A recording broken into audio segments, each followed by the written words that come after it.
listening to Sports Talk 916 with Greg Bull and Coach Greg Veroza.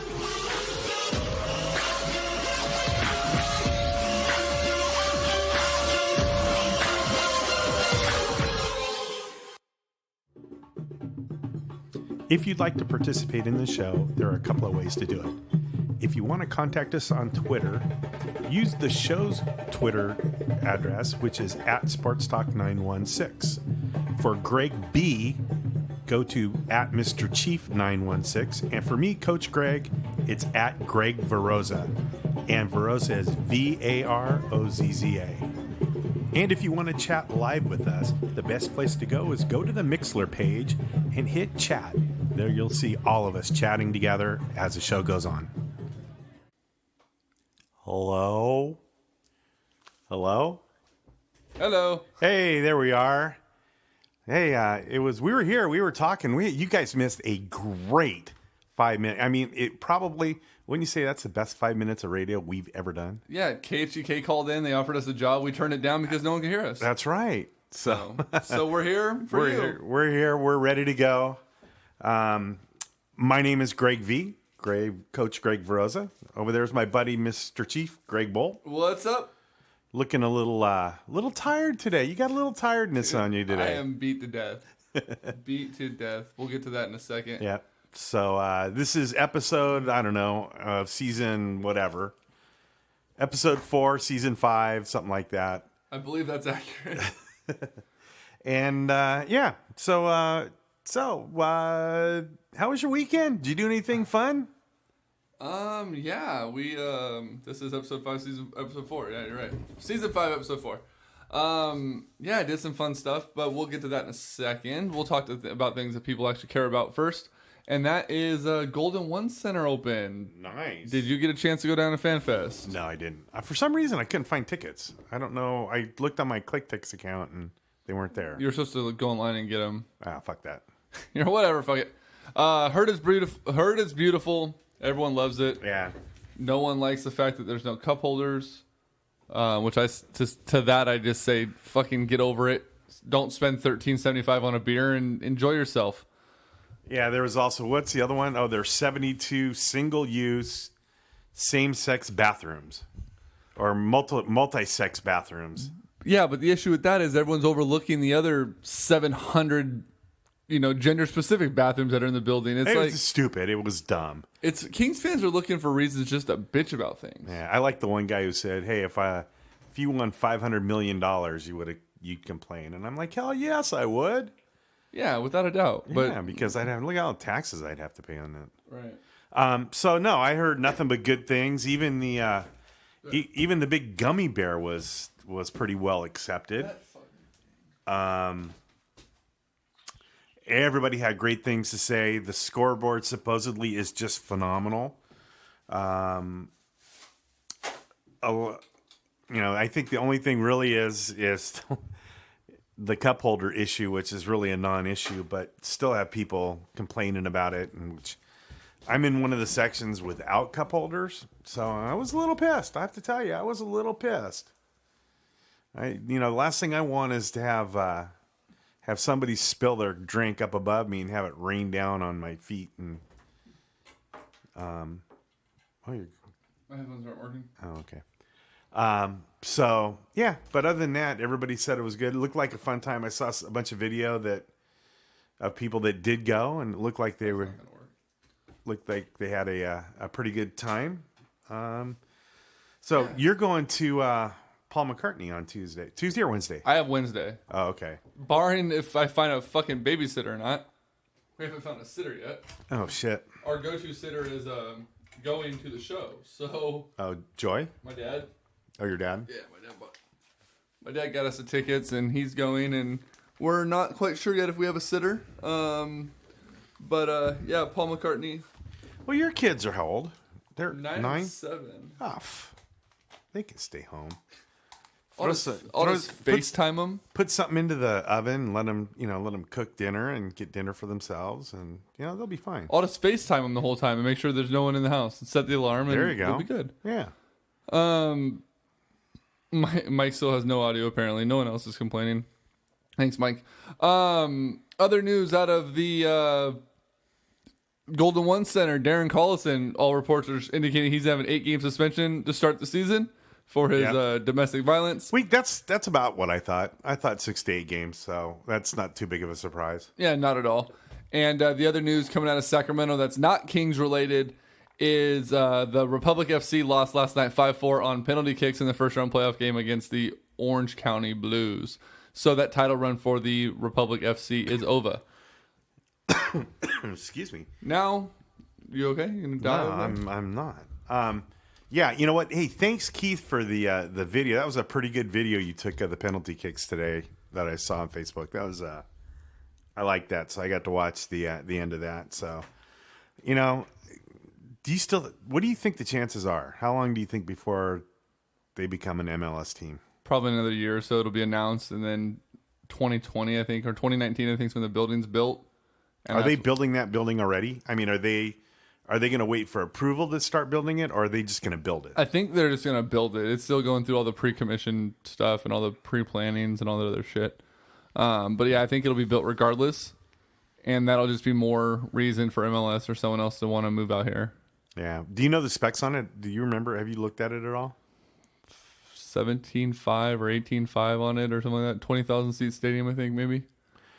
Yeah. 17.5. That's basically Sleep Train Arena outside. It's Golden One Center outside. Yeah. 18.5 or 18,000, I think it is in there. And, you know, I bet you they probably could sell more tickets than 18,000. Oh, yeah, without a doubt. I bet you they could sell 22, 23 every game. Well, shit, they sold 21 when they were playing at Hughes Stadium. Yeah. You know, they packed that place. What does Bonnie Field hold?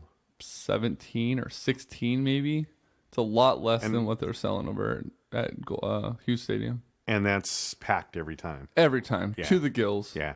It's kind of scary, actually, if you've ever sat on Mount Battalion or whatever the hell they call it. Well, remember, we sat behind Mount Battalion trying to eat a pork or rib sandwich or it something. Sounded like the like bombs were being dropped on a tin roof. It was terrible. TJ says pretty typical for a soccer specific stadium. Avea Stadium in San Jose holds 18,000. Oh, okay. Barnbaum says he thinks the announcement is sometime next month. Really? If that's the case, that would be super cool. All right. I need to talk to Mike too. Mike, maybe we'll just have our conversation here later on tonight about light rail and which route I have to take and how early I have to leave to get down to Golden One Center. As Golden One Center approaches, maybe we'll have Mike on. He'll just give us a full tutorial. There you go. We'll just on how to ride it. I think it was on it once about 25 years ago, like the first year it was open, and I haven't been on it since. When it was safe. Yeah. Yeah, but yeah, we'll have Barnbaum. We'll have it. It'll be like regional transit hour, public transportation hour with Barnbaum, and we'll let him just kind of open the floodgates on that one.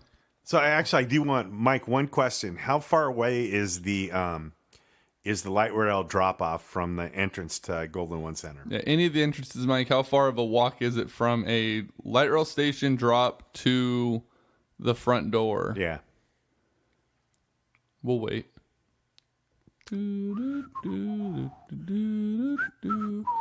Or more fun news coming out of oh no, never mind. Great radio.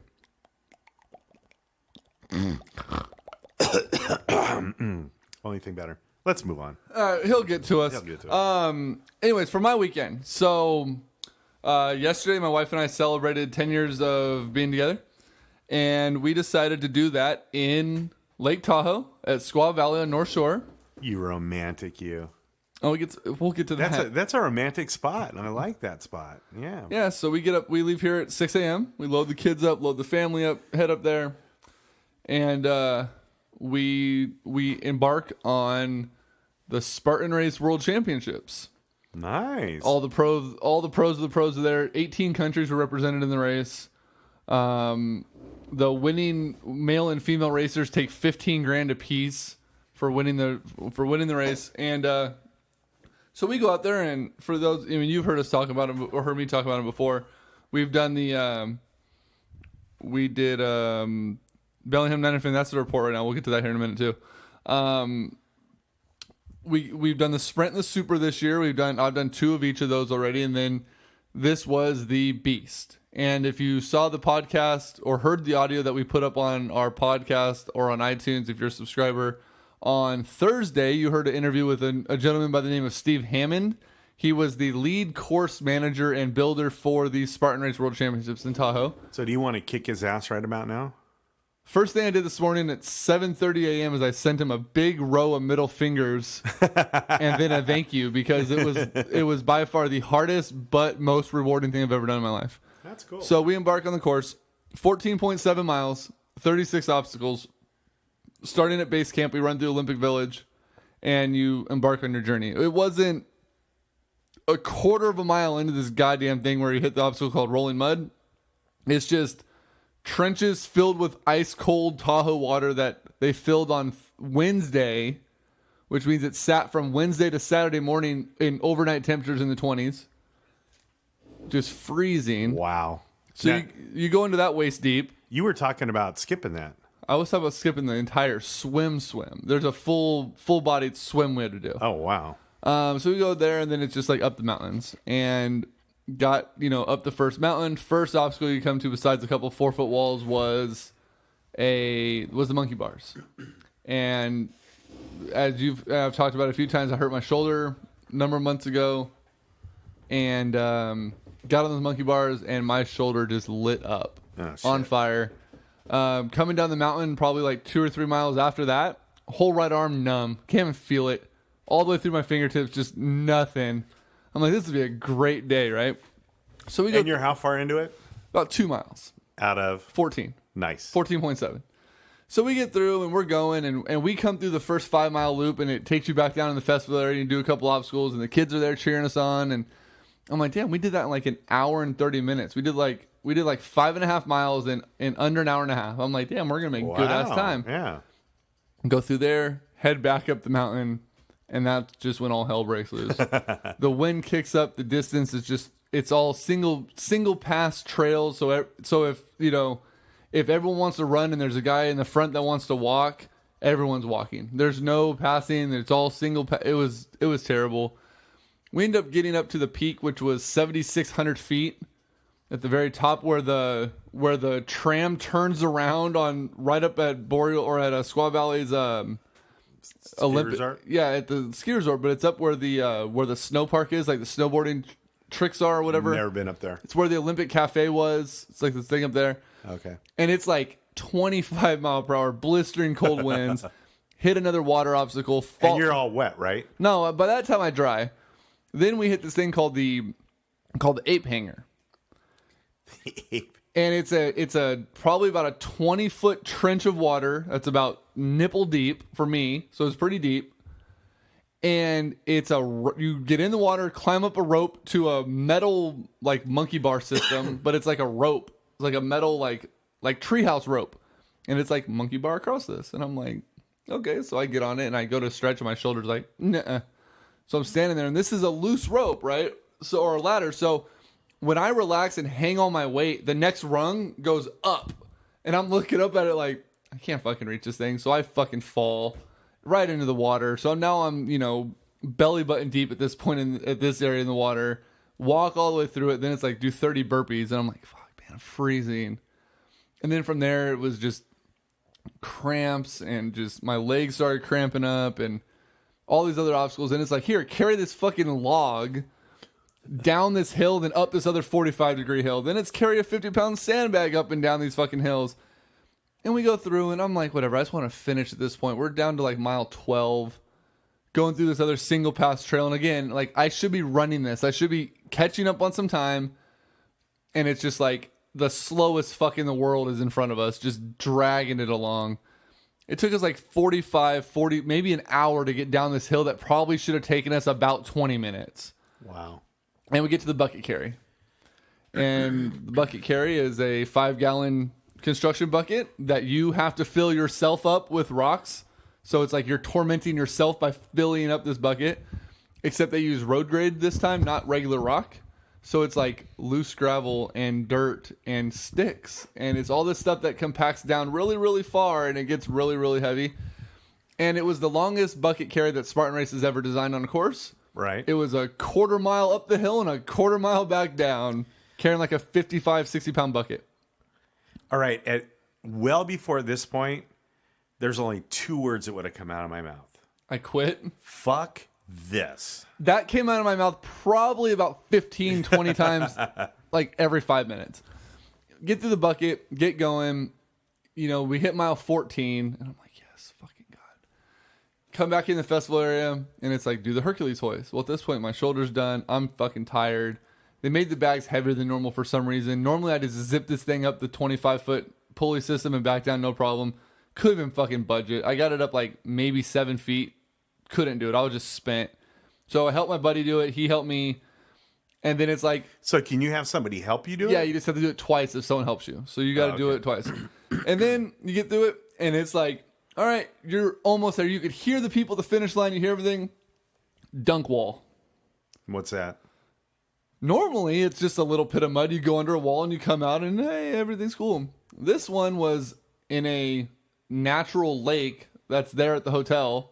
So it's water that's been there since forever, which means it's been sitting in 20-degree water or weather fucking all year long. Forever.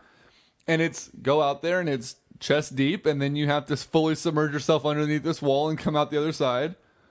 And I'm like, all right, well, we're almost done. I'll do it. So I take my shirt off and stuff because I don't want to have a wet top. I want to keep my upper body. Dude, I got to that wall, and it was like I was scared to put my head underwater. Like, my body was just like, no. And I'm like standing there. And so now I'm just standing there in the water contemplating this dunk where I know literally it's a half second under, up. There's nothing to it. To the point where Sheena did it, she just got down to like her sports bra to do it to put warm clothes back on. Her fucking sports bra wasn't even fully wet. That's how fast she was in and out of the water. There was just like little wet spots, but the whole thing wasn't wet. And I'm like, fuck. So I do that thing, and now I'm like shivering and dying. And then you have to go up this like 45-degree, like 12, 15-foot wall with a rope on it. You have to lean back and just hold. Right. Batman yourself up Yeah, the wall. basically. And then it was a rope climb, and then it was...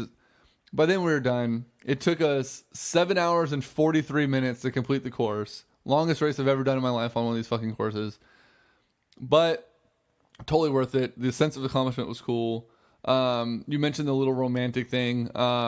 Since it was our 10-year anniversary, at the very top of the 25-foot rope climb, we both paused, hit our bells, turned, and like gave a kiss. And there was like cameras and stuff at the bottom taking pictures of us.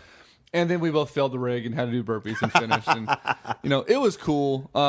It was long. And the first text I got this morning was at 7:15 from my buddy Jeremy, who did it with us. And he's like, we're really doing this again in 3 weeks.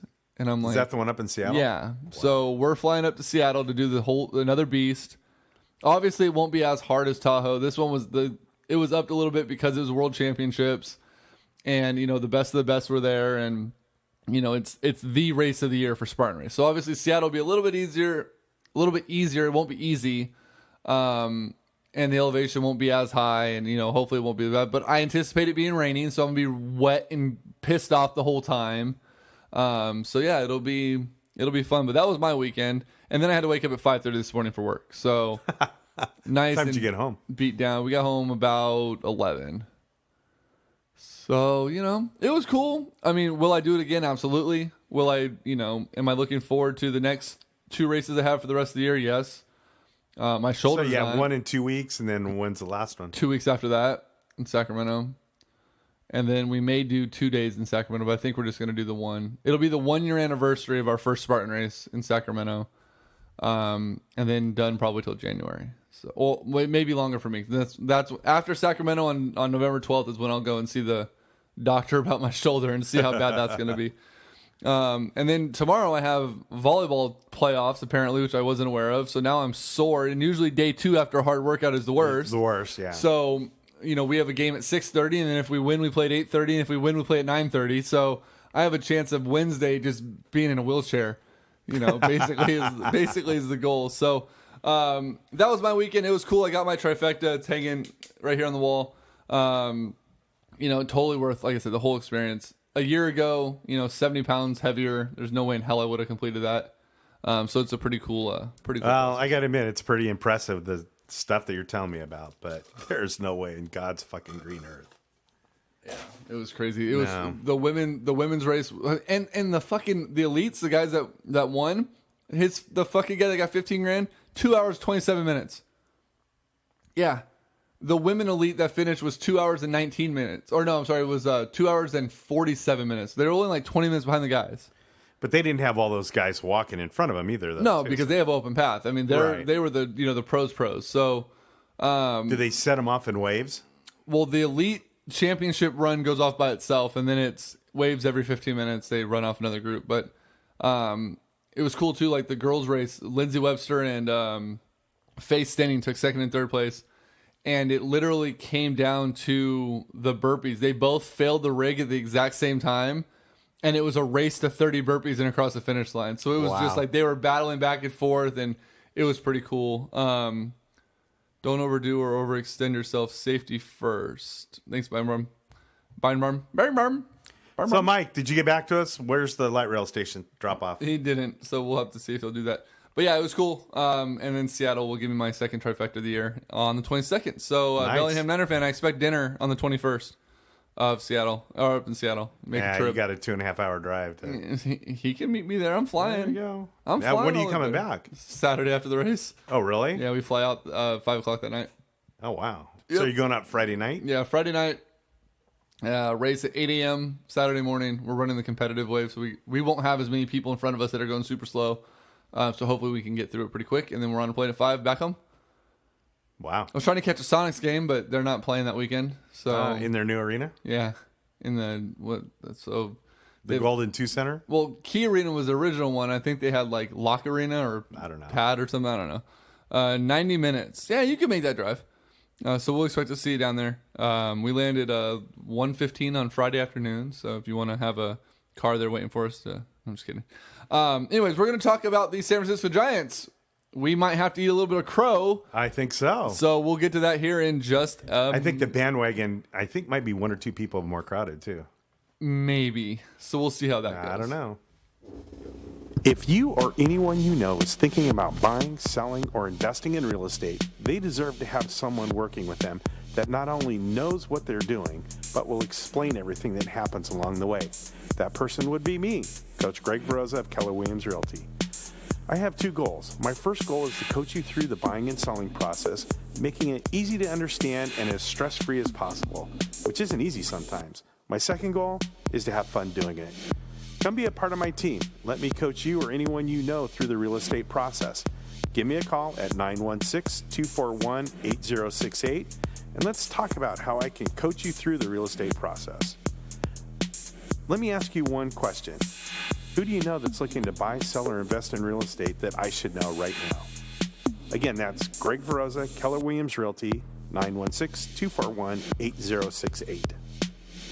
Hey, man, what's up with the studio? It looks so much cleaner than the last time. I know I haven't been here in a week or so, but what the hell happened? You know, I just got tired of cleaning it myself, so I finally gave Crandall's Cleaning Service a call. They came out, looks like this. Damn, they did a good job. Yeah, I mean, they're amazing. Fully licensed staff came out, gave me a quick estimate, knocked it out in a couple hours, and they're going to come back on a monthly service. What, are they going to do the rest of the house, or do that couple hours just cover the office? A couple hours cover the office. That's all I had them quote for. But they do whole houses. They do offices. They do home stagings. They do everything. Cool. Yeah, so, I mean, if you want your house clean, give them a call, 916-952-3620. Ask for Nick. Let them know that Sports Talk 916 sent you. Like I said, they'll come out. They'll give you a special quote. They'll do monthly, bi-weekly, weekly, whatever it is you need for all your cleaning needs. They're fully licensed and insured. They'll take care of you the right way. Sweet. I'm calling tomorrow. Awesome. Remember, that's Crandall's Cleaning Service, 916-952-3620. We need to turn the mics back on. There we go. Fuck you, goddamn Travis Kelce, because Travis needs more goddamn help on his fantasy team. All right, so as I mentioned, we're going to come back and talk about the San Francisco Giants, and today marks Vince Scully's final broadcast. Yep. He broadcasted the entire 9-inning game, which he has not done in years. He normally broadcasts only innings 1 through 3, and on the radio side, and he did all 9 innings. He was on both the Giants and radio TV and radio broadcasts. He kind of switched sides. And he did ESPN, I think, did his last inning. Yep, and he helped take me out to the ball game today at AT&T Did you Park. listen to that? I listened to part of it. Well, so I was listening to the radio when they did this, the Take Me Out to the Ball Game. We have great announcers. They can't sing a lick. Dwayne Kuiper. Oh yeah, they're terrible. He was tone deaf. It was so bad. So what blows my mind, and well, one thing is the big thing about Vince Scully today was the fact that not once did he mention it was his final game. Everyone else did, but he stuck to his routine. It was baseball through and through, nothing else about it. And, that just shows his true professionalism. What kind of confuses me, though, is why he didn't plan for a potential playoff run. I know exactly why. Okay, go for it. So when he was 5, he was walking down the street. He lived right down the street from where the Giants played. Yeah, he was a big Mel Ott fan. Right. So the Yankees beat the Giants in a World Series game that day, 80 years ago today, 18-4.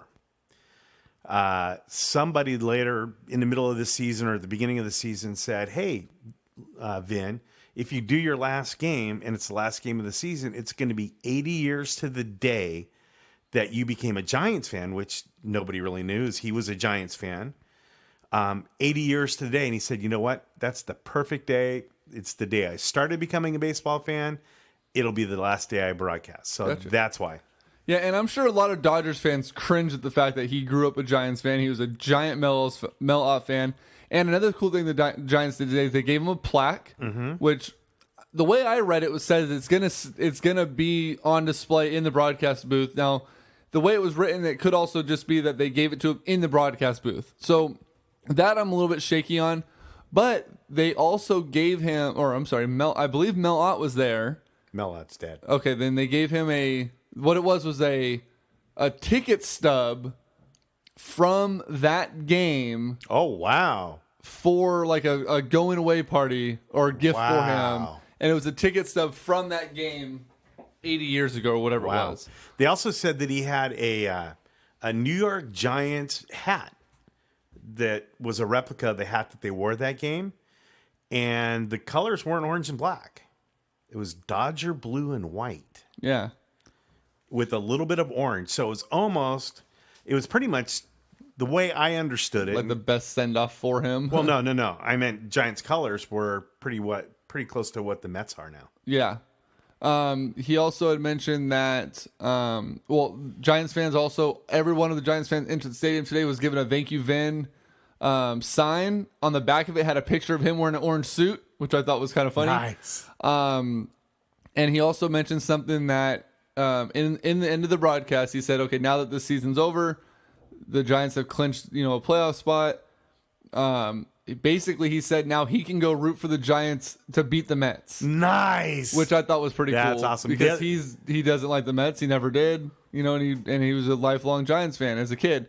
So that was really neat. The other thing, so I learned something new about him today. And they did it on one of the football broadcasts. And I saw something about it today.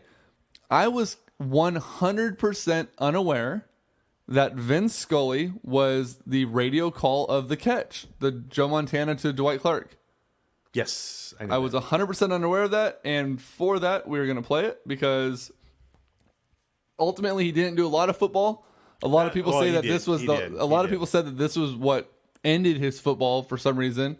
But we'll listen to Vince Scully do something that maybe a lot of people didn't know about from 1982. I wasn't even born yet, so I obviously didn't hear it live. I can tell you exactly where I was. Taking a dump. No, I was drunk, but I know where I was. Nice. So let's listen to Vince Scully and the catch. Well, that didn't work. Hold on. So while you're getting that ready, one of the times that they cut into the Giants broadcast, I got to say it was like the third or fourth inning. He came on and he said, not only am I doing Dodger baseball, our TV didn't right now, but the San Francisco radio station has graciously allowed me to do a half inning. And he goes, I want to take this time to mention probably the 4 best baseball broadcast team in the major leagues. He said that they're his favorite group to see, and that every time he comes to Sacramento, every time he comes to San Francisco, he can't wait to get together with them because he really enjoys their company, and gave nothing but praise. And those guys were listening because they tuned off. And can you imagine if Vince Scully said something like that about you on his final broadcast? Amazing. Let's see if this works now. They're 6 yards away from Pontiac. Montana looking, throwing in the end zone. Right far. It's a madhouse at Candlestick. Great Vince Scully on the call. And then it goes to a shithole named Joe Buck. But it's amazing to me that, I mean, there's just that dude. And, you know, today I woke up this morning, I'm like, oh shit, it's his last game. So, you know, naturally, I pulled up him reading the grocery shopping list and just took a listen before the game started. And, you know, a lot of Dodger fans today were giving credit to the Giants organization for the plaque and the way that they handled it.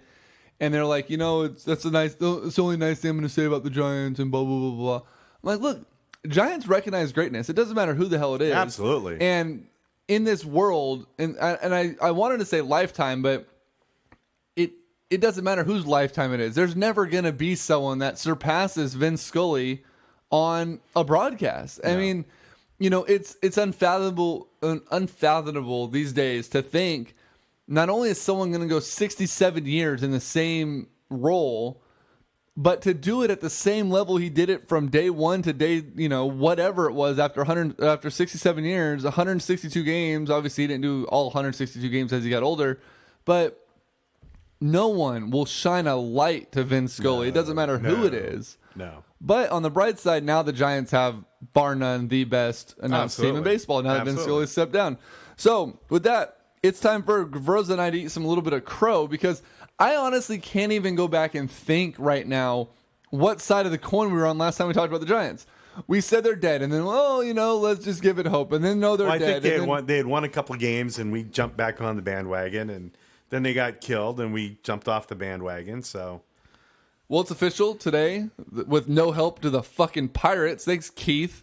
The Giants had to do it on their own, but they go in and they complete the sweep of the Dodgers, which is awesome. And they lock up the second wild card today. So they're making the postseason. Now, again, Dodger fans, well, they're not really in the postseason. They have to win first.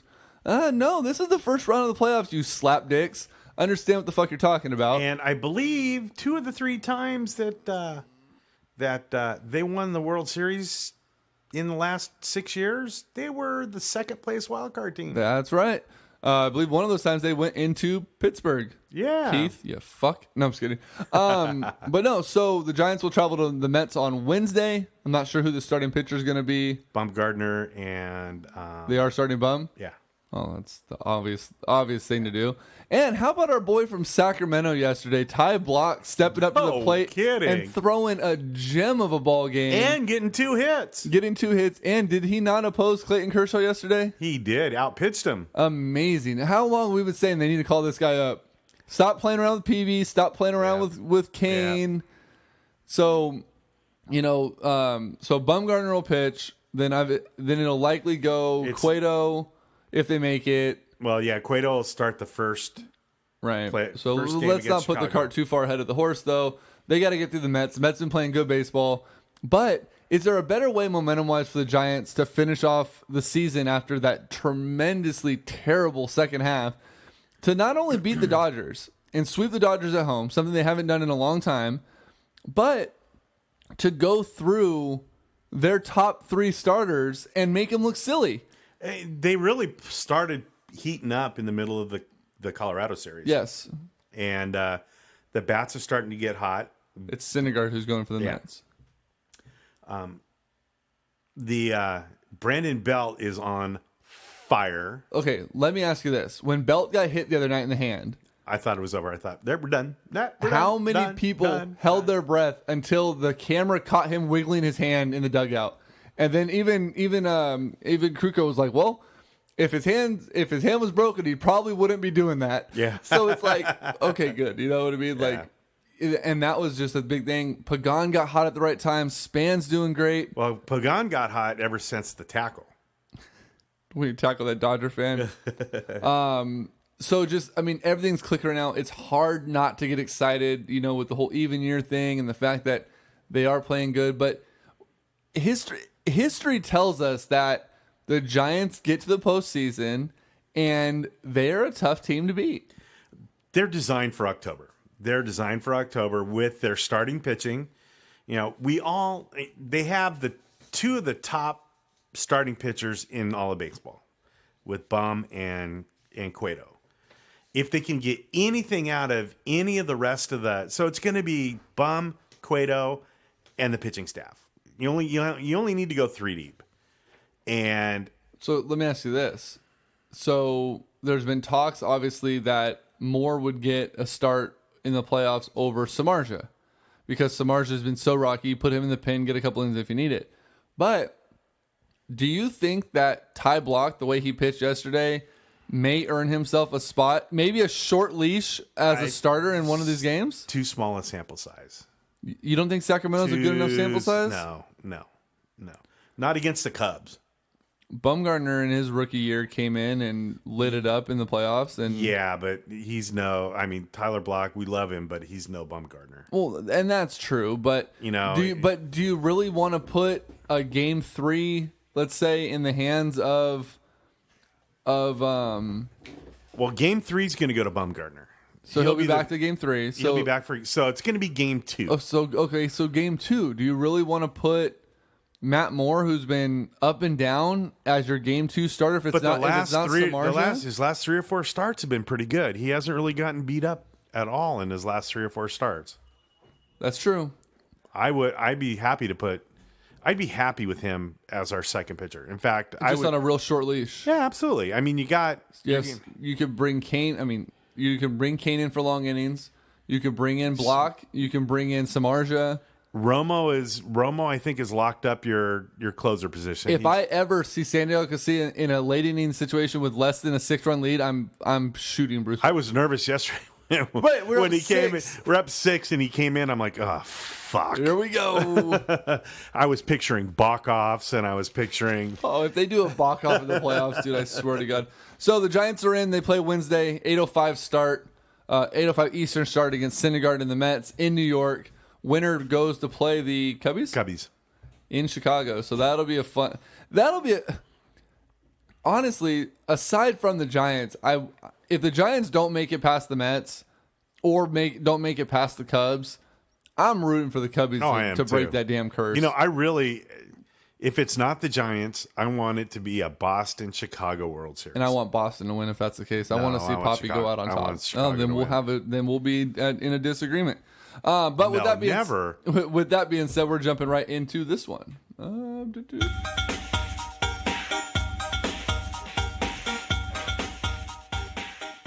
It is now time for bingo. Was that a bingo? Bingo! A bingo! Bingo! I've got a bingo! Bingo! Bingo! Bingo! Or bullshit.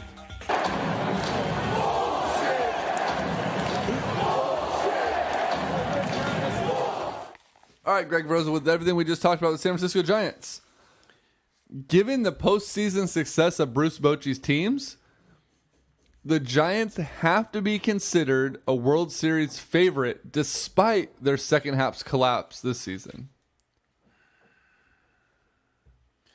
The favorite or a favorite? There's no way in baseball. There's no the favorite. You have 1 or 2 teams, but you usually pretty much just rule out the rest after that. Given Bruce Bochy's postseason success with this team, they have to be considered a favorite. Do I answer it with my heart or my head? I know. I'm going to say bullshit. You know, I think it's going to be. It'll be a big upset if they win it. They definitely can. They have to stay hot like they've been for the last week or so, which looks a lot like the first half team, which couldn't be beat. Absolutely. it's going to come down to the same thing that I said the week before the season started. It's going to come down to one group of people, and it's going to come down to the bullpen. Absolutely. But they're pitching good right now. They are. So I think I want to wait for the roster to be announced, and I'm wondering. Well, I'll save that one. Oh, No. never mind. No, go ahead. What's... No. It's my bingo or bullshit. All right, then you're up. Go ahead. Okay, bingo or bullshit. Santiago Casilla will not be on the postseason roster. No way in hell he's left off of it. I don't know. They left Timmy off. Yeah, but Timmy was coming off an injury, and he was still fighting back. Zito, I mean, he goes left off. Bochy has a weird love affair with closers and with bullpen guys that have been around a long time. I think he's there, but I don't think that Boch has the confidence right now to put him in the game. And the problem with Santiago Casilla, in my opinion, is he doesn't have that toughness that Zito had or that Lincecum had to shake it off and go, okay, I wasn't in the divisional, but now I'm in the championship. All right, let's get to it. Right. You keep him off that roster, and then someone gets hurt, and you have to bring him on to the next series. Santiago Casilla is going to be even more shelled than he is right now. Yeah, I don't know. I just don't think you can afford to have him pitch any kind of like Mike Krukow says, stressful innings. He just can't pitch stressful innings. But the only time you can have him, they may not need to be. Well, chances are they're going to be a lot more stressful than there's not going to be a whole lot of 10-run blowouts. And that's really the only time that I would even think about bringing Casilla in is a 10-run blowout.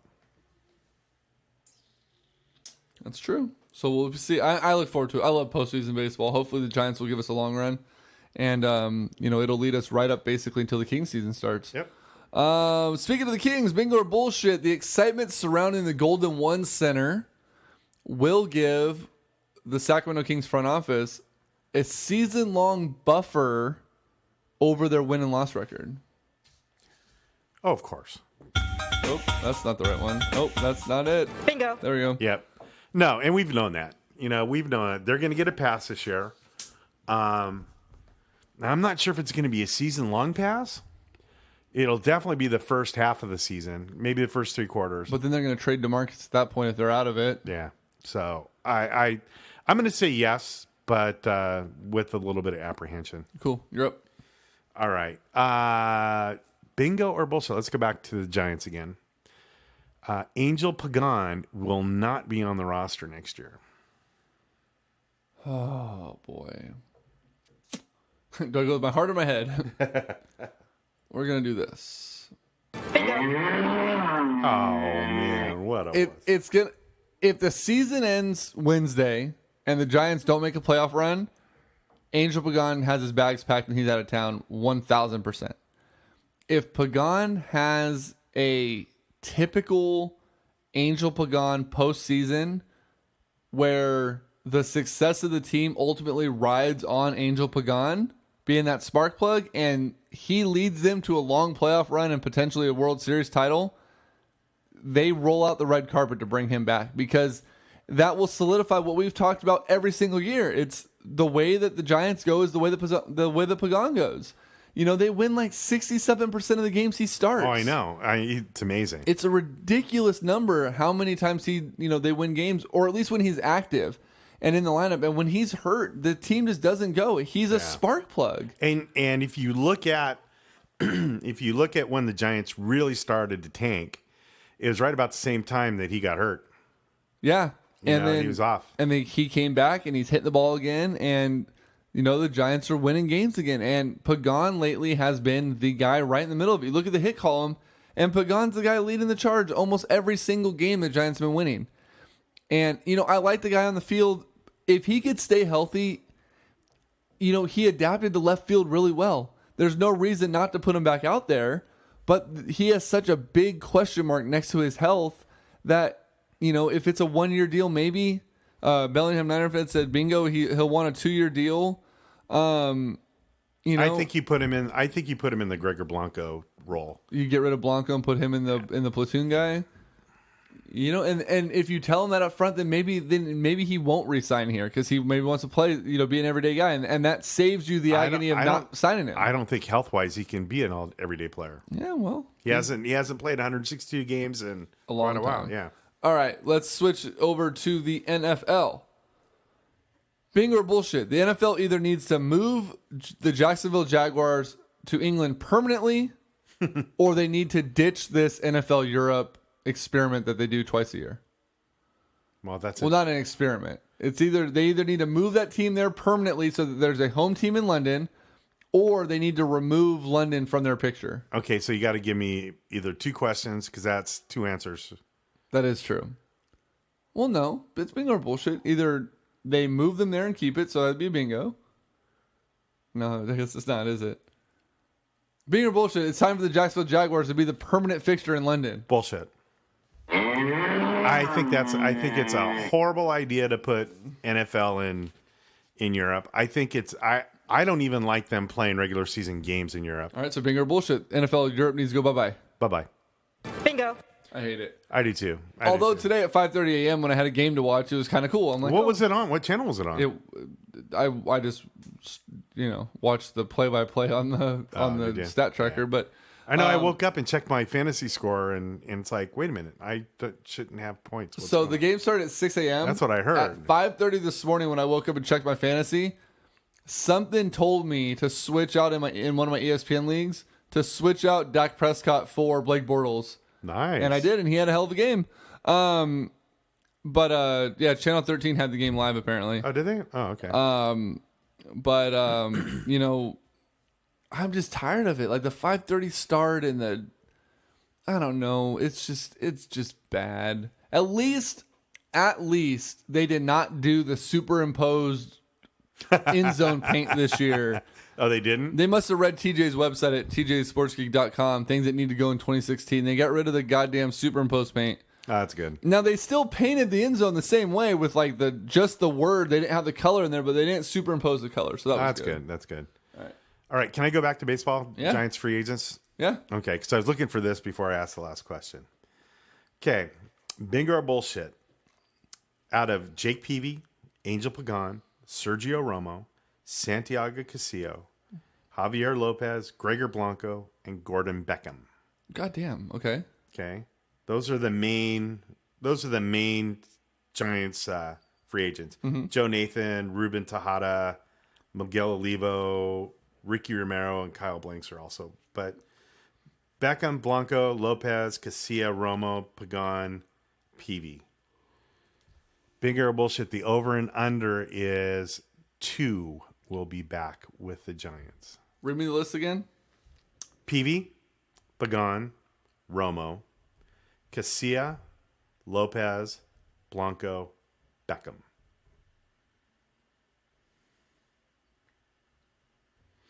The over-under is 2. Bingo. I see Beckham being signed to a short deal because they just got him. They want to see what they can do with And him. I think they like him. They like him a lot. They've been rumored to him a few times. Yeah. I think it's a coin flip between Pagan and Blanco. They're the same player now. They are. And then there's no way Romo goes anywhere. They're going to throw a shitload of money at Romo. Casilla, I don't see back. So Lopez? Lopez is going to retire. I don't Think see so? him playing anymore. He agrees. Yeah, he liked it. So I think the number's 3 based on that list. Okay. All right, final bingo or bullshit. He doesn't want it to end. He's like, no, not the final one. Bingo or bullshit. With an efficient offense emerging in Cleveland. You just said the word efficient in Cleveland They've been in the playing. same sentence. They've been playing good offense. They've been putting up points. They've been moving the ball well. Terrell Pryor's emerging as a damn good wide receiver. Yeah. With an efficient offense emerging, not saying they're there, but they're emerging in Cleveland. The Cleveland Browns are closer to turning the corner than the San Francisco 49ers. Oh, are. without a doubt. Bingo. It's so sad. Without a doubt. So sad. It is. I mean, it's. This is kind of an impromptu bingo or bullshit question, Okay. and I'm not sure and I'm sure how you even to ask this question. So basically, what I want to know is, would you say that our area, and let's take Oakland Raiders and A's out of it, is this a 49er town area or is this a Giants area? Now, not just based on the last few years, but over the long haul, would you say this is a Giants area or is this a Niners area? It's a Giants area, no doubt. This area is more. I'm when I say this area, I'm saying all of Northern California. Yeah, honestly, it's a Giants area through and through. If you want to break this area, as in the Sacramento region, down to just football, I'm starting to see more and more Dallas Cowboys in this area than I'm seeing Niners, and they're rivaling the amount of Raider people you're seeing because it's really hard to judge the amount of Raider people because they're slowly coming back out. They're 3-1 now. They're getting better. They're starting to win. Those fans are starting to see it, and they're going, "Oh, wait a minute. Let me dust that off real quick. I'm a Raider fan again." But when the Niners are going good, I think they're more popular than any other team in Northern California. Punter. Bellingham Niners says, "We got a punter. We do have a punter." We do. It's not very good. Did you see the punt he had? I didn't see any of the game today at all. I want to say it was last week. Fucker punted the ball. It bounced at like the 13, and it was like right on the sideline. Like it was in Seattle, I believe it was. And Seattle, the player was like, "Oh, I'm gonna let it go out of bounds, whatever. Just let it go." And it's like down the sideline, and it end over end, it's like bouncing, and then it turns on its side, and it just does this oblong roll, like it's rolling like he bowls it. Goes down and just stops on the pylon. Bing, touchback. And I'm like, if it would have just turned, it would have been. Or if somebody would have gotten down and covered it. It would have been the best coffin corner ever. But it literally just rolled down the line. I've never seen a football roll in a straight line before. It was just like, the luck of the Niners is coming. Dunk, touchback. And I'm like, this is such shit. It was a great punt. So we talked a lot about what Balky did for the draft. And- Bellingham Niner fan says, that's bullshit, Veroza. Kid is a stud. Oh, I know. He's a fucking punter, though. A fucking punter. Bulky, and I got to give him his credit. He did draft. He made some pickups in the 3rd and 4th round with some linebackers and defensive backs that aren't playing that bad right now.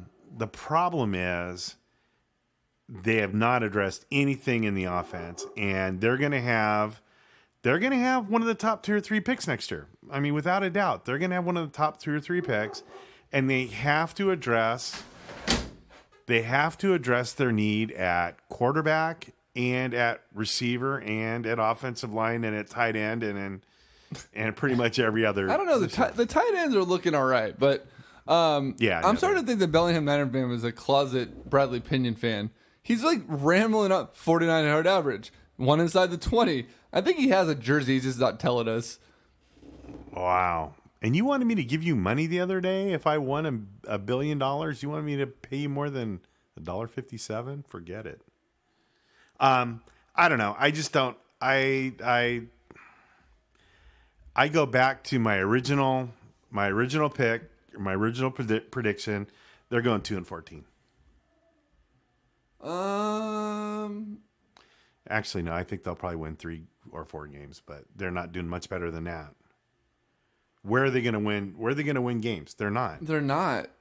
They're bad. We had Buffalo pinned, and then Buffalo showed up 2 weeks in a row looking good, and it's like, well, there goes that one, and then, yeah, it's not. I mean, they had good. one good game. They played the Rams really well, put a lot of points on a Rams defense that really hasn't given up any points since. Yeah, they're playing great football now. I mean, they held Seattle to 3.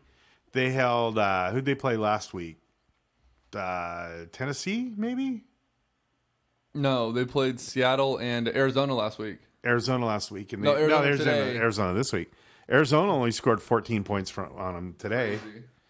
Or they held them under 20 for sure. And I think maybe they played Tennessee or Jacksonville. Anyway, whoever it was, they embarrassed them. Yeah, and so defensively they're playing pretty well. For some reason, they just hit the Niners at a bad time. But I don't see the Niners.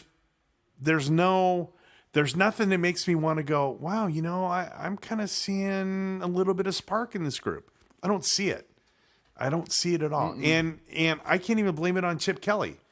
I just don't think he's got anybody to work with. He's got a shit quarterback who the only reason he's in the top 8 of QBR ratings, which is a bogus, stupid thing, only because he's been running for his life. And running yards count more in QBR than passing yardage does. And so they're just bad. It's frustrating to be a Niner fan. Yeah. So there's no update yet. And to make matters worse for the 49ers, Navarro Bowman got carted off the field. Lower body leg injury. They're calling it there's reports that it's a torn Achilles. I heard he's having an MRI tomorrow. Right. And then also DeForest Buckner was also carted off the field in the fourth quarter today with a lower leg injury. So to make matters worse, 2 of your best players on defense essentially down. It's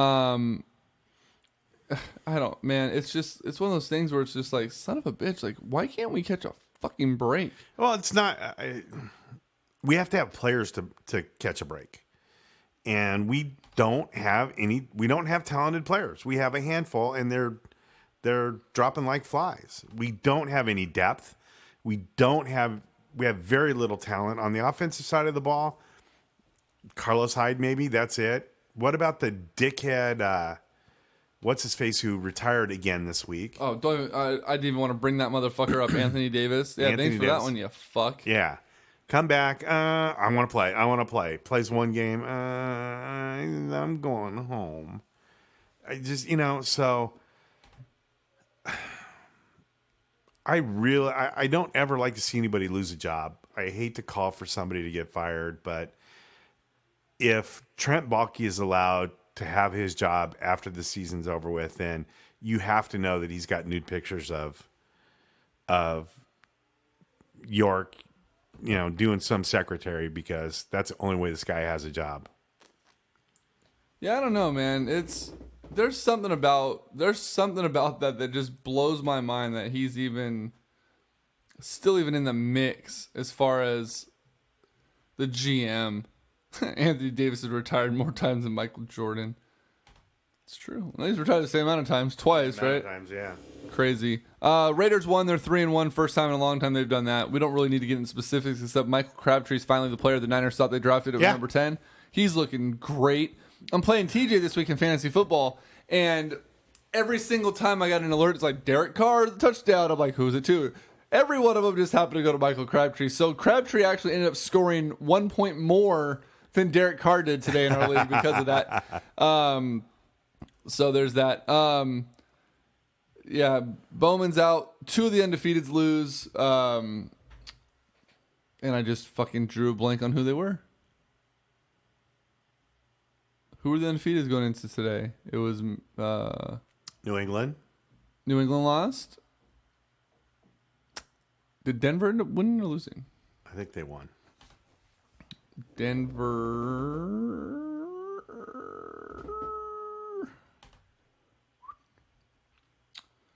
Baltimore lost. They were the other undefeated. Oakland beat them. And Denver won 27-7. Yeah, that was in close. San Francisco obviously lost. They weren't undefeated. But so there's Denver and Minnesota are the only 2 undefeated teams left. And Ms. Rosa, as a coach, I have a question for you because I wanted to ask you if there was a blatant display of unsportsmanlike actions taken today in the Atlanta Falcons game. Atlanta Falcons game. Okay. And I'll get to that in a second here after we reset Mixler. So, did you see Belichick going buck nutty on his iPad today? yeah, because fucking Andrew Siciliano pointed it out like 700 goddamn times. And today. I'm going to go back to this. I hate DirecTV's Red Zone. Because they play the audio? I don't like it. I don't like Andrew Siciliano. He talks too much. I don't like him. It's the NFL Red Zone is so much more better produced, so much better hosted. not that it really makes that much of a difference because they're still doing the same product, but damn, dude just doesn't shut up. He doesn't. He loves hearing his own voice. And they showed a picture of him, and he looked like a gnome. He does. He looks like a fucking. He looks like bobblehead somebody gnome. out of Lord of the Rings. Right. Those ears, man, they're getting bigger. And that head is huge on this little tiny body and these big, huge ears. And then his mouth just won't shut up. So more importantly, I'm ready, and this is a total sidebar, but it just reminds me of terrible like newscasters. Squirrel! Fox 40 did their newscast after the 49ers game ended today. Uh-huh. Every one of the announcers or the broadcasters that are on the main news, they can't read a teleprompter smoothly to save their lives. It was like me trying to read our Corner Pub promo as Mayweather. It's so bad. You could tell. They're like, and today in Sacramento, California, the rain came out. And it's like, what the fuck? And then they had this girl that was at the air show. She was doing a live feed, and her giddiness was getting to her. She's like, oh, yeah, like fucking going crazy. And then Ben DC or Decky or whatever the fuck his name is, who he actually was the reporter who covered our story in Vacaville when our cars got broken into a number of years ago. Never followed up with me. Thanks for that, Dick. He did sports today. Oh my God. If you heard the sports broadcast that I heard today, you would appreciate Del Rogers doing a sports broadcast. Shut up. Swear to God.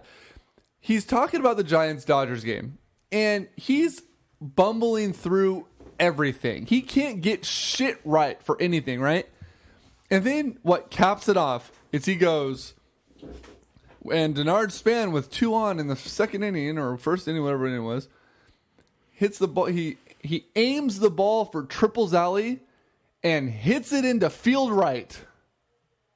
And I was like, what? What? Swear to God, he hit it into field right. Field right? Field right.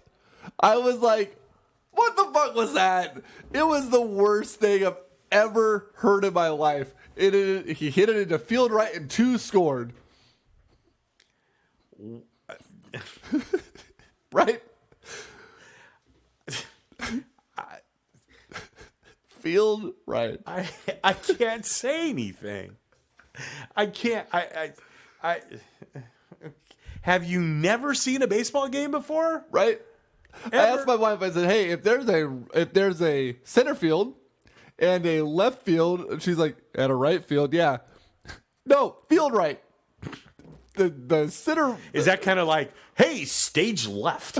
Let's go stage left and let's go stage right. That's like Hillary reading her teleprompter at a stage thing, and it said sigh in parentheses for her to let out a sigh, and she read it.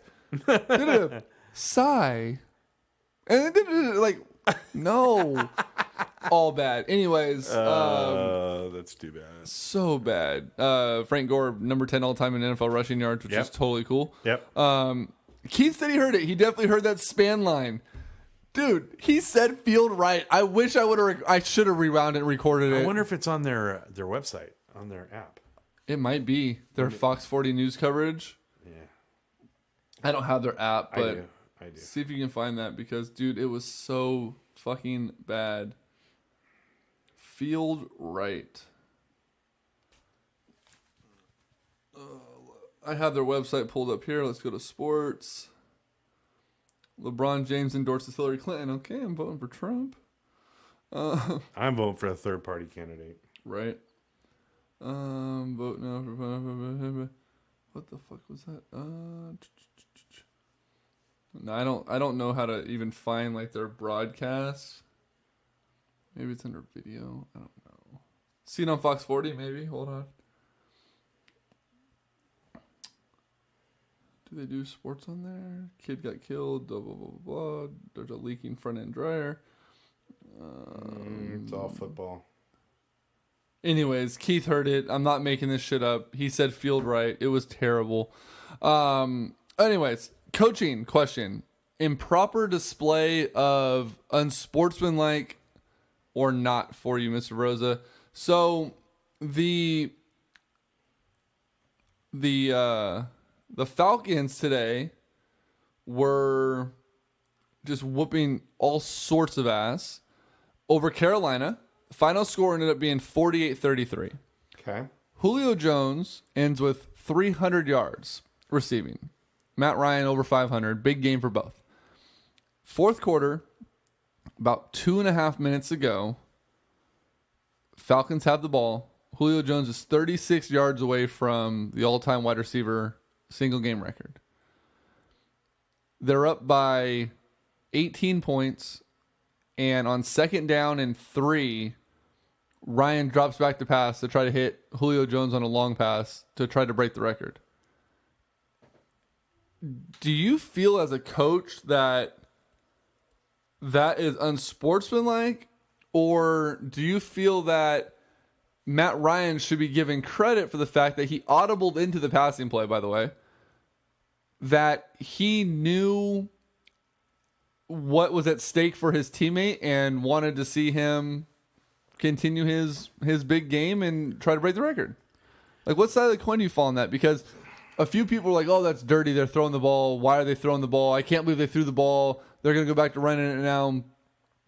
Me, as a football fan who grew up in the Madden era, I like to just try to break as many records as possible. Like, my quarterback guy I created had 9 touchdowns in one game. Okay? My defense pitched a shutout. I didn't give a shit. It was like 4th and 30, and I'm like, throw the ball. Like, I want touchdowns. Okay, you're talking about a video game. Right, but what I'm saying is my mentality is go for the record. So here's my thought on this.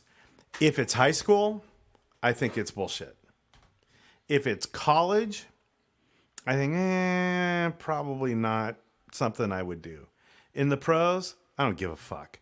You know what? You're a professional football team. You need to stop him. And if you can't stop him, go for the record. You're making millions of dollars as a defense. Carolina's defense is supposed to be one of the top defenses in the NFL. Stop him. Stop him. If you can't stop him, he deserves a record. So as an NFL team, I could care less. I have no problem with them running up the score, throwing. I have no problem with it at all. If it was high school, I'd be completely opposite. But not in the NFL. I think he's fine. All right. I was just curious. Yep. So we're going to get right into it. We're going to talk about our NFL picks. We have our running pick list, so to speak, or however you want to call it, of wow, that was a painful one. We have a running weekly picks. There's 6 of us in the league. We're making our picks every week, and we are competing. Myself and you are competing for quarterly milkshakes. Yep. As of this week, it looks like I'm in line for milkshake number 1. I had a little bit stronger game today, thank God. And unless you took someone other than Minnesota tomorrow night, which I'm not 100% sure you did. No, I took Minnesota. You have Minnesota. Who do you have, Minnesota? I have Minnesota as well. Actually, I take that back. I take that back. You took the New York Football Giants? Hold on. No, I have Minnesota. Oh, okay. But right now, you are at 24. I'm at 23. But we have to go back to our pick'ems in week 1 because it's not on the CBS website. I think I'm ahead.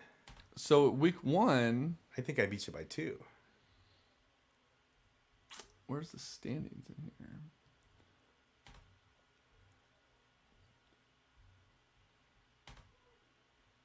In week 1, I think you spit the bit on week 1.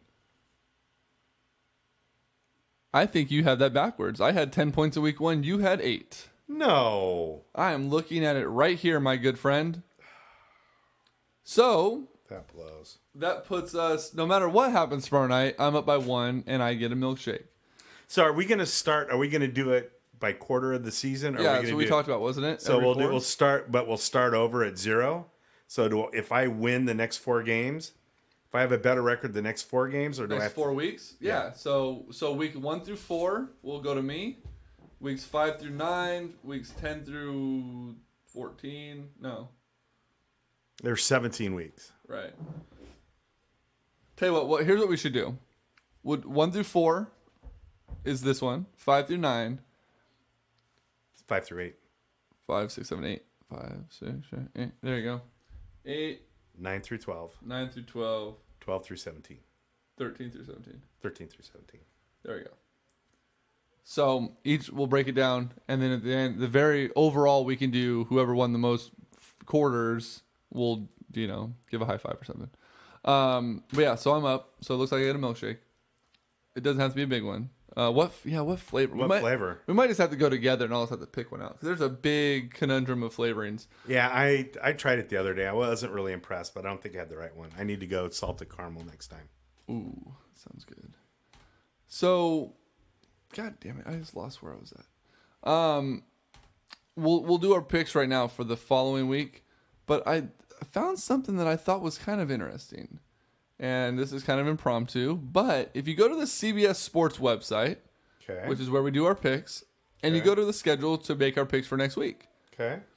they have the location of the game and the lowest available ticket price. Where do you see that? I'm looking right on CBSSports.com's website Okay. Where at? on their main page. I'm not in the Pick'em app. I'm on their main website page. And it shows the average price or the lowest available price. So tickets available from X amount of dollars. Apparently, Thursday Night Football, there's tickets available from $23 and up for the 49ers. The highest price ticket available currently, according to this, is $124. What team do you think that is? $124. I'm going to say the Rams. No. The Rams. So $124 is the Denver Broncos. Where are you seeing that? I'm not seeing that. It's just I just went right to the schedule, NFL schedule for next week. Oh, okay. And it's showing the Rams have tickets available from $75. The Cowboys tickets available from $25, which is unbelievable. The Oakland Raiders in the shithole Coliseum, tickets available for $103. Wow. Pretty crazy. But we're going to get right into our picks. Since CBS won't let me do them on the website yet, we're going to jump right into it. Thursday Night Football, the Arizona Cardinals travel to the San Francisco 49ers. They've looked silly the last 2 weeks, getting just beat down by Buffalo and by LA. Let's just put it this way.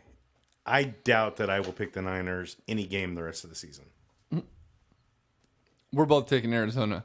Washington travels to Baltimore. You could get tickets for as low as $109 at Raven Stadium. Washington and Baltimore? Yep. At Baltimore? Yep. Baltimore. I'm taking Washington. The Tennessee Titans travel to the Miami Dolphins. Tickets as low as $15. Wow. That's a bargain. I'm going to go ahead and take the Tennessee Tits. Okay. Where's the game at? Miami. I'm going to take Miami. Greg wants to start off the new quarter with a bang. Yep. The Houston Texans travel to the Minnesota Vikings. Vikings. I'm taking Minnesota also. The Chicago Bears travel to the Indianapolis Colts. Wow. Two teams that looked horrible. How do the Colts not have a bye week after being in London? They should. They don't. They don't? No, they're playing at home. Jacksonville has a bye. Terrible. Wow. You know what? I think I'm going to take the Bears. The Bears. I'm taking the Bears too. The New York Jets travel to the Pittsburgh Steelers. Taking Pittsburgh. You're not going to make that mistake twice in a row. No. The Eagles, coming off their bye week, travel to Detroit. I'm taking Philly. Me too. The New England Patriots, Tom Brady's debut, travels... Okay. Hold on. How the fuck does this work? You're suspended 4 games. You come back. We want you to have a preseason game against the Cleveland Browns to welcome you back into the league. I'm taking New England over Cleveland by 70. Yeah, me too. Good Lord. Fun fact. So Garoppolo was hurt, and then this guy that they played, the new kid who looked terrible today, was hurt. Yeah. He was on the injury report. You know, if neither one of them could have gone, who their quarterback would have been today? Julian. Edelman, yeah. Crazy. Yeah. I would have liked to seen that, though. Let's see. New England, and then Atlanta travels to Denver. Wow. That, after today's debacle, is a good game now. Paxton Lynch didn't look bad, though. The Niners could have had him. Oh, yeah. You know what we need to do? I want to do this next year, or at some point this season. I want to go back over the last 2 or 3 drafts, Oh, God. and I want to look at all the players that the Niners could have had instead of the shithole group of people they took. What's sad is like 4 years in a row we've done this for the Raiders, and now we're doing it for the Niners. Yeah. God damn it. Anyways, I'm going Denver. I'm going Atlanta. Probably blinded by today's output, but I'm going for Atlanta. San Diego travels to Oakland. God, it always pains me when I do this. Oakland hasn't won a home game yet. All 3 wins have been on the road know. and on the East Coast. But San Diego, like I don't know, somebody was saying, I saw one of the talking heads was saying, they're getting in the habit of losing now. Yeah. They're starting to know how to lose. And it's a learned experience, and they're getting good at it. So I'm going to take Oakland. So am I. Let's see. Buffalo travels to the Rams. I'm going to go ahead and take the Buffalo Bills on a bubble bursting trip out west. I'm going the Rams. All right. The Cincinnati Bengals travel to the Dallas Cowboys. I'm going Bengals. Same here. The New York Football Giants travel to the Green Bay Packers for Sunday Night Football. Packers coming off a bye week. Both teams coming off a bye week. No, Giants are playing Monday night. Monday night, that's right. So they're on a short week. I'm going Pack. Also Packers. And the Monday Night Football game is going to be a barn burner. The Tampa Bay Buccaneers, who looked terrible today, travel to the Carolina Panthers, who looked equally terrible today. So, fun fact, the Arizona Cardinals and the Carolina Panthers played in the NFC Championship game last year. Combined record, 2-6. And Cam Newton, did he ever come back in the game after that concussion protocol? So there's word that Cam may, we don't know about Cam's status. Tampa at Carolina. Fuck. We can't do ties, can we? If you predict a tie and they tie, I will give you the whole quarter of this season for a win. I'm gonna go Tampa Bay. Wow, I'm gonna go Carolina. So there's that there. And I just drew a blank of what I was gonna do. I had another question for you, and I forgot. Oh, Green Bay, Lambeau Field. So next year in April, I believe it is, or maybe May.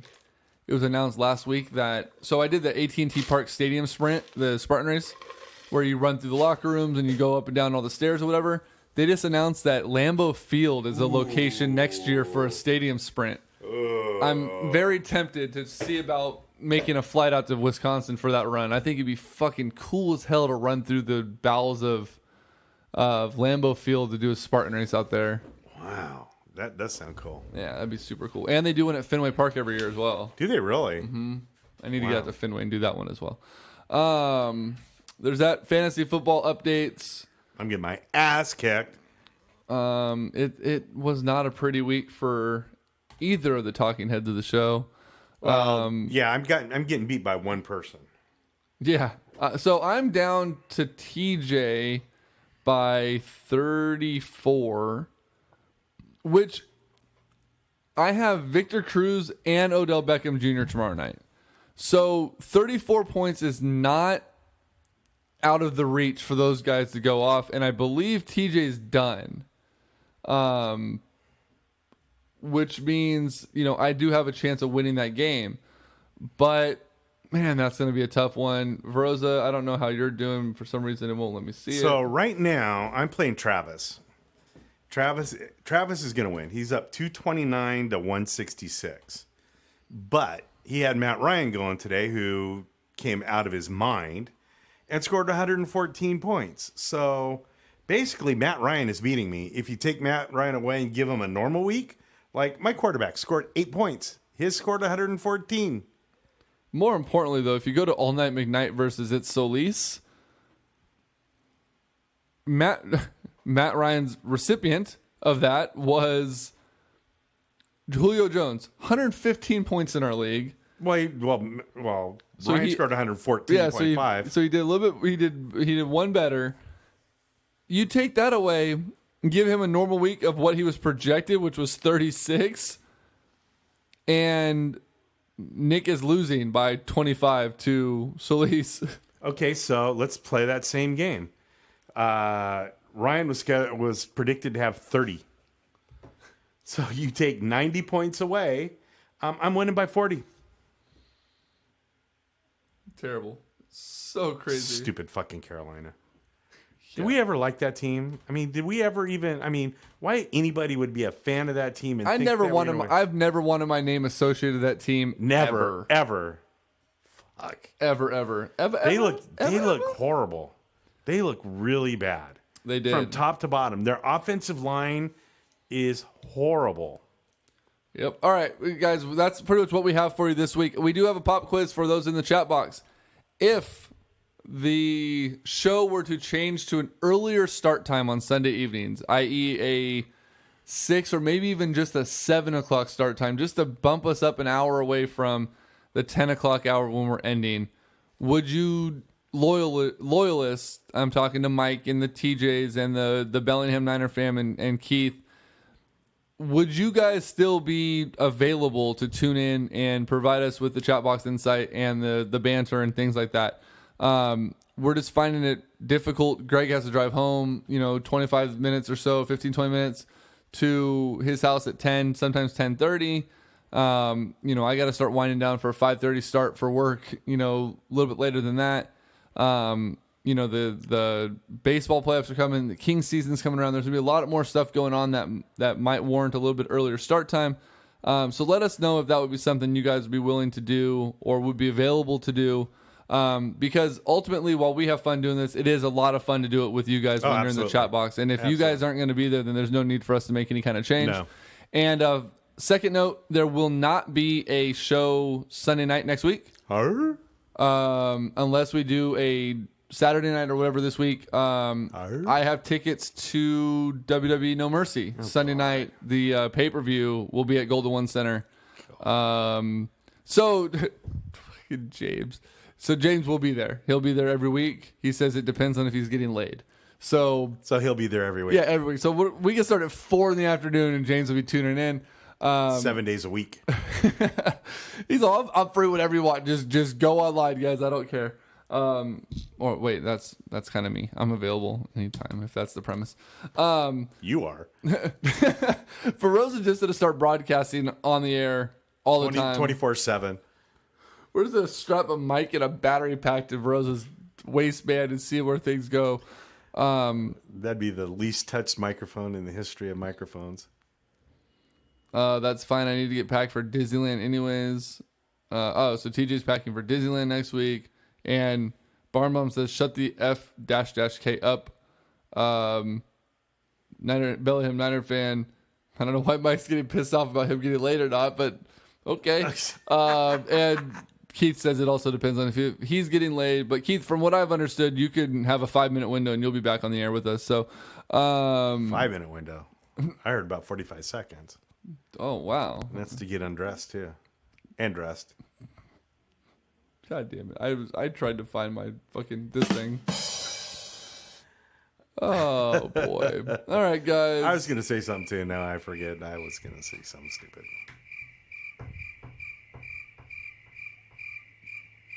What was that for? I don't know. On that note, guys, thank you very much for listening in. This was season 5, episode 4. We'll update on Twitter whether or not, Keith, we've never seen Mike cuss either. Mike, the offer is still available, man. If you want that free meal at Golden One Center, you just got to say 3 of the 7 swear words. George Carlin's 7 dirty little words.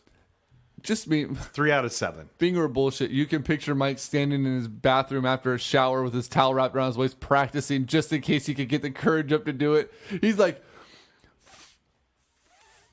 fudge. No. I have the way it goes around the Barn Bomb house. He walks around cussing like a fucking sailor. Yeah. You motherfuckers out in that fucking city. I have to fucking take. That's what he does. He cusses up like a fucking sailor. If Mike's like R2D2 when he's at his house. Fun fact, R2D2 is the most vulgar on-screen personality in the history of movies. What? Yeah, no word he's ever said wasn't beeped. That's right. On that note, guys, we are out of here until down the road. For Greg Verosa, I'm Greg Bowl. We'll try to get a show in next week. It may not be Sunday night, but we'll try to get one in. Good night, Larry.